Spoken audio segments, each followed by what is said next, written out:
안녕하세요. 사순 4주간 토요일이고요. 계속되는 연휴의 중간에 있죠. 그런데 어제부터 단비가 내리기 시작합니다.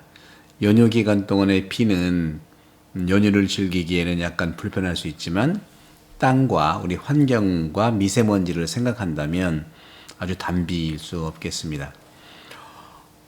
오늘 복음은 요한복음 14장 7절에서 14절이죠. 제자들에게 예수님은 말씀하세요. 너희가 나를 알게 되었으니 내 아버지도 알게 될 것이다. 그분을 아는 것이고 또 그분을 뵌 것이다. 요한복음의 특징을 잘 말씀하고 있죠. 요한복음의 특징은 상징의 복음이고 상징은 성사죠. 또 영성적인 측면이라는 것이죠.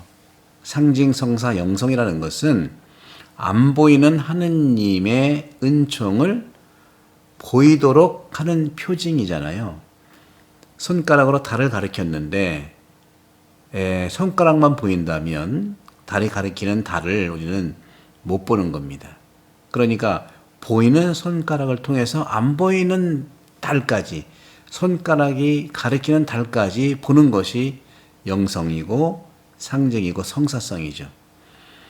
그런 점에서 이렇게 얘기를 하니까 필립보가 갑자기 하나님 좀 보여달래요. 하나님 좀 보여달래.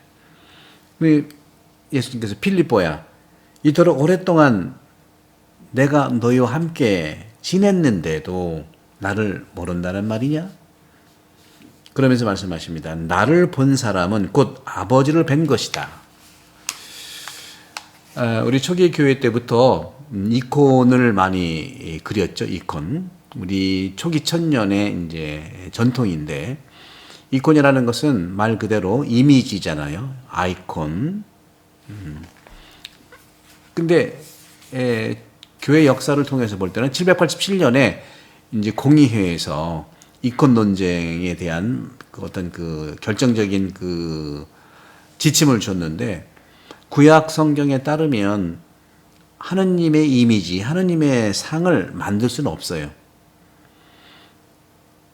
근데 이콘을 보게 되면 이콘에 예수님을 그리는 거, 성모님을 그리는 거, 또 많은 성인들을 그리는데 색깔들, 나무 위에다가 색깔들을 입히고 또 상징적으로 표현하잖아요.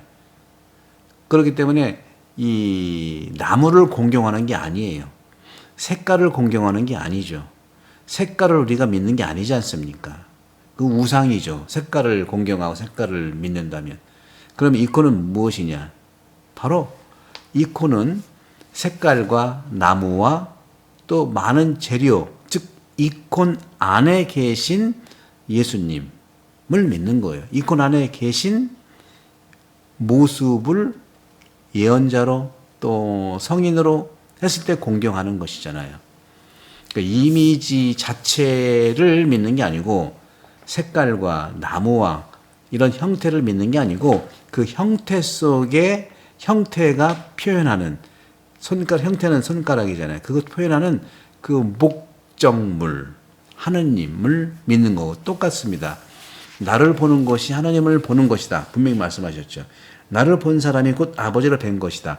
예수 그리스도를 통해서 예수 그리스도 안에 계신 하느님을 믿고 만난다는, 본다는 겁니다.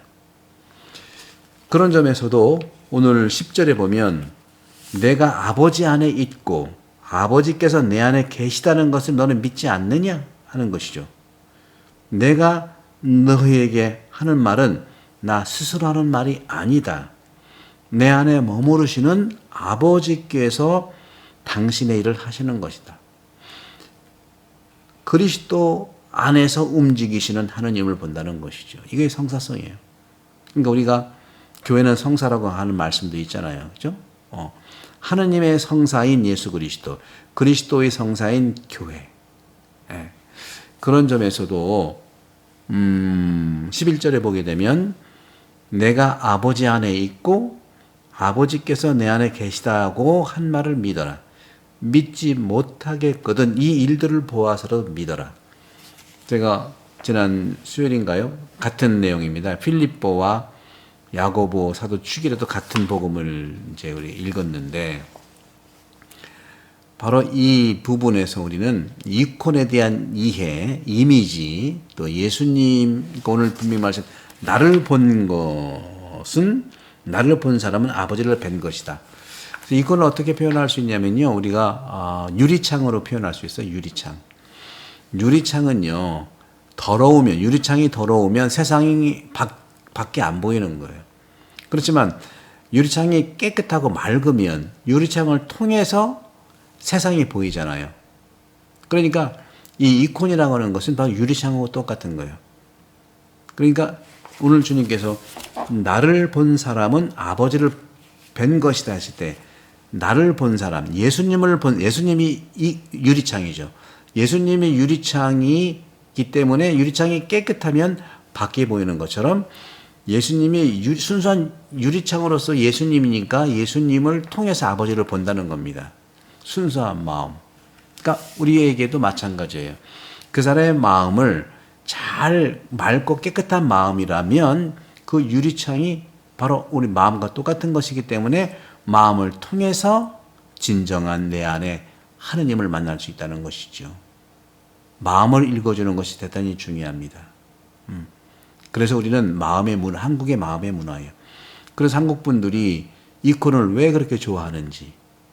이콘은 사실적으로 초기 천년의 전통이기 때문에, 물론 동방 카톨릭이 있지만 동방 카톨릭이 바로 또 동방교회의 전통을 우리 이어받기 때문에 이콘이 우리 카톨릭의 전성 안에 있지만 서방 카톨릭의 어떤 그 이콘 문화는 아닌 거죠. 그래서 우리는 성당에, 로만 카톨릭 성당에 이콘들로 이렇게 많이 장식하는 것은 사실은 안 맞는 건데, 실제로 우리나라에서는 이콘들이 있는 거예요. 그 틀린 것은 아니에요. 그렇지만 맞지는 않은 것이죠.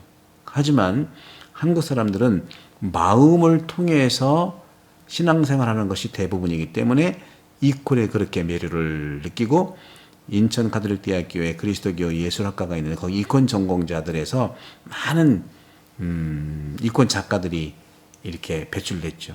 이콘 작가들이야말로 그리스도교 신학을 통해서 그림을 그리는 거고, 저는 그 이콘에 대한 해석과 이콘에 대한 신학적 설명을 하는 일종의 작가는 아니지만 평론가, 신학자이기 때문에 저도 인천 가톨릭대학교 그리스도교 조영예술대학교 그리스도교 미술학과의 이콘 전공자들의 어떤 논문이라든가 또 직접적인 이제 모데레토 이제 내용들을 심사도 하고 한 부분들이 옛날 그 전에 많이 있었습니다.